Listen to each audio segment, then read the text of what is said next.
নমস্কার, দেখছেন কলকাতা টিভি, সঙ্গে রয়েছে আমি স্বর্ণালী। শুরু করছি সংবাদ সারাদিন। অভিষেক বন্দ্যোপাধ্যায়ের বিরুদ্ধে এফআইআর। বিজেপি নেতা অভিজিৎ দাস ওরফে ববির তরফ থেকে এফআইআর দায়ের করা হয়েছে। অভিযোগ 2018 সালে 21শে ডিসেম্বর প্রাণঘাতী হামলার অভিযোগ করা হয়েছে তার তরফ থেকে। ডায়মন্ড হারবার থানার পুলিশ তখন অভিযোগ নেয়নি বলে অভিযোগ সামনে আসছে এই অভিজিৎ দাসের তরফ থেকে। আপনাদের জানিয়ে রাখি একটি খুব গুরুত্বপূর্ণ বিষয়। আমরা দেখেছি 2024-এ বিজেপির তরফ থেকে কিন্তু অভিজিৎ দাসকেই প্রার্থী করা হয়েছিল, আমরা দেখেছিলাম। এবং সেখানেই অবশ্যই 2024-এর লোকসভা নির্বাচনের ক্ষেত্রে আমরা দেখেছিলাম অভিষেক বন্দ্যোপাধ্যায়ের কাছে এই অভিজিৎ দাস কিন্তু পরাজিত হয়েছিলেন ডায়মন্ড হারবার লোকসভা কেন্দ্রটিতে, এবং তাকেই মূলত 7 লক্ষেরও বেশি ভোটে পরাজিত করতে সক্ষম হয়েছিলেন অভিষেক বন্দ্যোপাধ্যায়। আর সেই অভিজিৎ দাসই এবার অভিযোগ করলেন অভিষেক বন্দ্যোপাধ্যায়ের বিরুদ্ধে। তার এই অভিযোগ 2018 সালে 21শে ডিসেম্বর প্রাণঘাতী হামলার অভিযোগ। ডায়মন্ড হারবার থানার পুলিশ তখন অভিযোগ নেয়নি বলে জানিয়েছেন। এই অভিযোগ তুলেছেন অভিজিৎ দাস।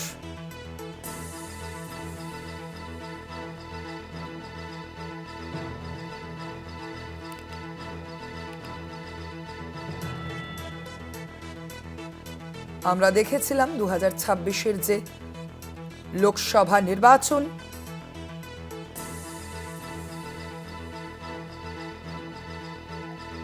সেই নির্বাচনে কিন্তু অভিজিৎ দাস অভিষেক বন্দ্যোপাধ্যায়ের বিরুদ্ধেই দাঁড়িয়েছিলেন। আর ঠিক এই বিষয়ে বিজেপি নেতা অভিজিৎ দাসের তরফ থেকে কি বলা হচ্ছে শুনুন। 2018 আমি যখন জেলা সভাপতি ছিলাম সেই সময় আমাকে অ্যাটাক করা হয়। আজকে অভিষেক ব্যানার্জির জন্যই আজকে আমি পঙ্গু হয়ে গেছি, কারো সাহায্য ছাড়া সেই দিকে উঠতে পারি না। আপনার নিশ্চয় মনে আছে সে সময় কি বিভৎসভাবে আমাকে অ্যাটাক করা হয়েছিল। পুরো প্ল্যান ছিল অভিষেক ব্যানার্জি এবং ওর পিএ সুমিত রায়, এবং তার সঙ্গে ছিল মেহবুব গায়েন, আমাদের গৌতম অধিকারী, জাহাঙ্গীর, এরা তো সব ছিলই। সামিন তখন পিছনে ছিল, কিন্তু ও ছিল। এছাড়া প্রায় 150-র মতন অ্যান্টিসোশালরা ছিল, যাদের নাম দিয়েছি আজকে আমি। তো তখন অভিষেক ব্যানার্জির নাম ছিল বলে তখন এফআইআর নেওয়া হয়নি। ডায়মন্ড কোর্ট তখন কন্ট্রোল ছিল ওদের, যার ফলে 156 ক্লজ 3 তো করা হয়নি। সেই কেসটাকে রিওপেন করা হলো। আজকে আমি কমপ্লেন করে গেলাম যে টোটালটা ইনভেস্টিগেশন করে যারা যারা সেদিন অ্যাটাকের পিছনে ছিল, মদতদাতা, যাদের এই ধরনের অ্যাটাক হয়েছিল এবং যারা অ্যাটাক করেছিল, উভয় পক্ষের এগেনস্টেই যাতে অ্যাকশন নেওয়া হয়, সেই জন্য আজকে আমি কমপ্লেন জমা দিই।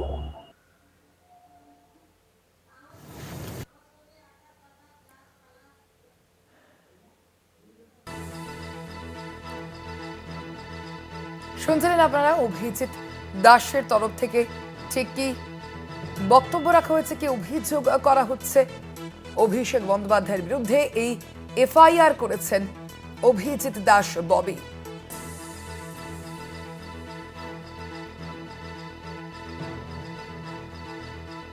অভিষেক বন্দ্যোপাধ্যায়ের বিরুদ্ধে তার এই এফআইআর দায়ের। বিজেপি নেতা অভিজিৎ দাস ওরফে ববির তরফ থেকে এই অভিযোগ।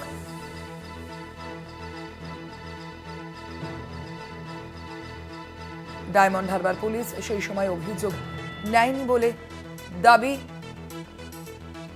অভিজিৎ দাস ববির।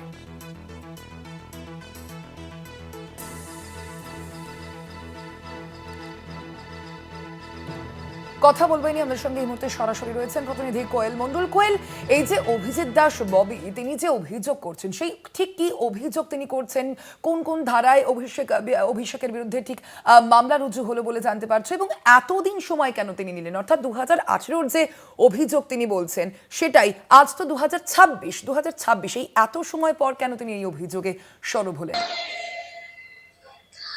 একদমই দেখো, প্রথমত তোমাকে জানিয়ে রাখবো, তোমার যে প্রশ্ন 2018 সালের ঘটনা কেন 2026-এ তিনি অভিযোগ করছেন। 2018 সালের 21শে ডিসেম্বর যখন এই ঘটনা ঘটে, অর্থাৎ এই বিজেপি নেতা অভিজিৎ দাস ওরফে ববি, তার উপর যখন তৃণমূলের দুষ্কৃতীরা আক্রমণ করে, হামলা চালায় এবং তিনি রক্তাক্ত হয়ে পড়েন, সেই মুহূর্তে তার পর মুহূর্তে তিনি কিন্তু তার দলীয় কর্মীদের সহযোগিতায় চিকিৎসার পর ডায়মন্ড হারবার থানাতে যান অভিযোগ করতে, এবং সেই অভিযোগ পত্রে তৃণমূল সাংসদ অভিষেক বন্দ্যোপাধ্যায়ের নাম থাকার কারণে ডায়মন্ড হারবার থানার তৎকালীন পুলিশের পক্ষ থেকে তার থেকে কিন্তু কোনো অভিযোগ নেওয়া হয়নি বলেও অভিযোগ তিনি করছেন। এই মুহূর্তে রাজ্যে বিধানসভা নির্বাচনের মধ্য দিয়ে সরকারের পালাবদল হয়েছে, এবং তিনি আশাবাদী যে সরকারের পালাবদল হয়েছে যেহেতু, তাই তার সঙ্গে যে ঘটনা 2021-এ যে নির্মম অত্যাচার হয়েছিল এবং তাতে তিনি শারীরিকভাবে মানসিকভাবে যে ক্ষতিগ্রস্তটা হয়েছিলেন তার সুরাহা হয়তো এবার মিলবে, সেই আশা নিয়েই তিনি গতকাল রাতে ডায়মন্ড হারবার থানায় অভিযোগ দায়ের করেছেন।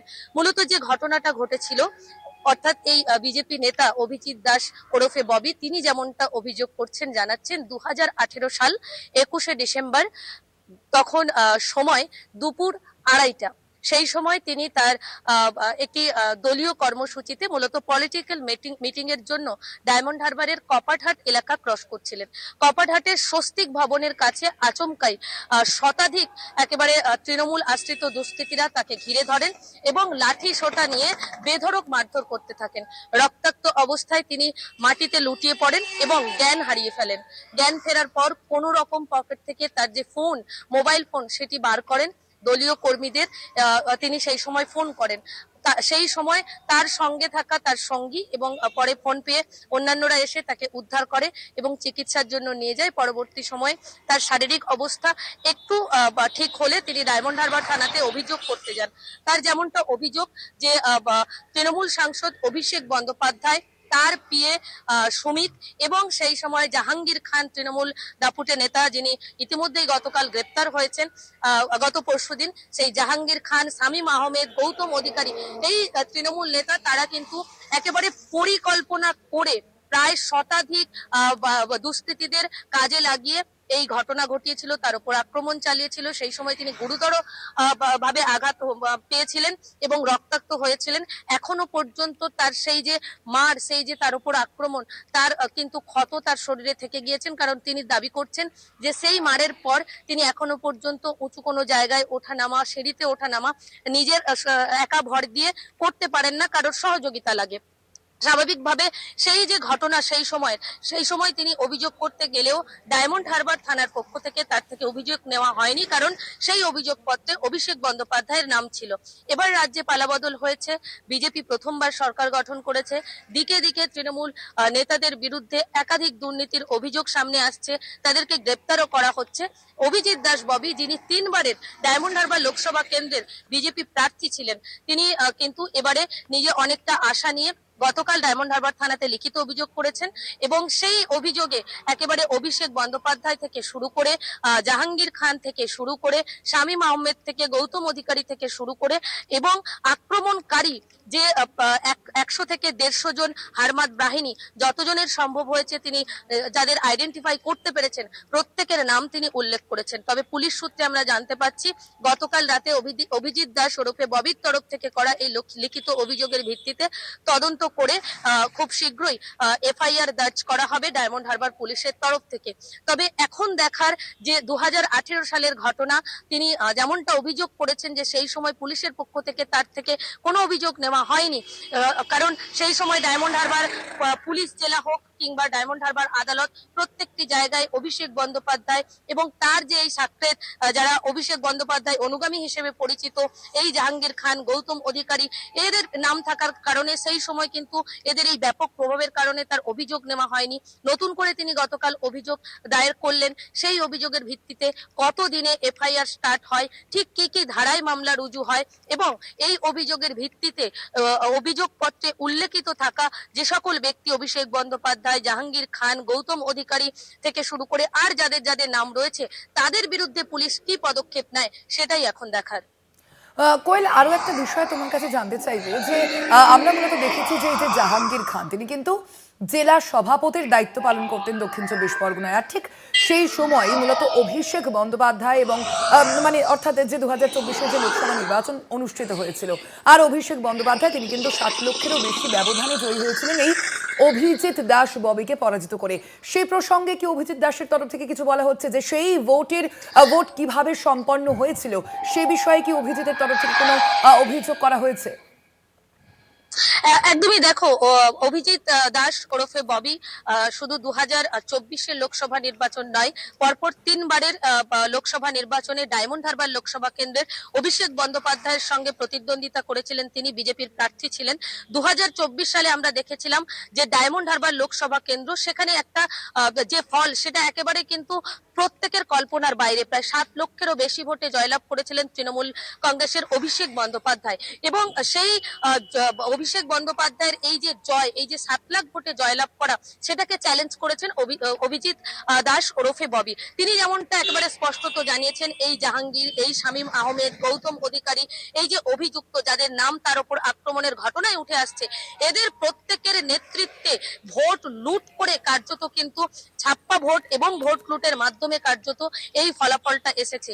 যদি সঠিকভাবে গণতান্ত্রিক পদ্ধতি সমস্ত নিয়ম মেনে ভোট হতো, তাহলে এই যে জয়ের ব্যবধান তৃণমূলের অভিষেক বন্দ্যোপাধ্যায়ের, সেই জয়ের ব্যবধান কখনো আসতো না। তিনি এই অভিষেক বন্দ্যোপাধ্যায়ের যে 7 লক্ষ ভোটে জয়লাভ করা, সেটা বিপক্ষে গিয়ে তিনি অভিযোগও করেছেন। এবং তিনি গতকাল যেমনটা ডায়মন্ড হারবার থানায় তার প্রতি ঘটে যাওয়া আক্রমণের ঘটনার বিরুদ্ধে তিনি অভিযোগ দায়ের করেছেন, তারপরেই তিনি জানিয়েছেন অভিষেক বন্দ্যোপাধ্যায় যে 7 লক্ষ ভোটে 2024 লোকসভা নির্বাচনে জিতেছিল, সেটা পুরোপুরি ভুয়ো ভোট, ছাপ্পা ভোট, লুট হওয়া ভোটে।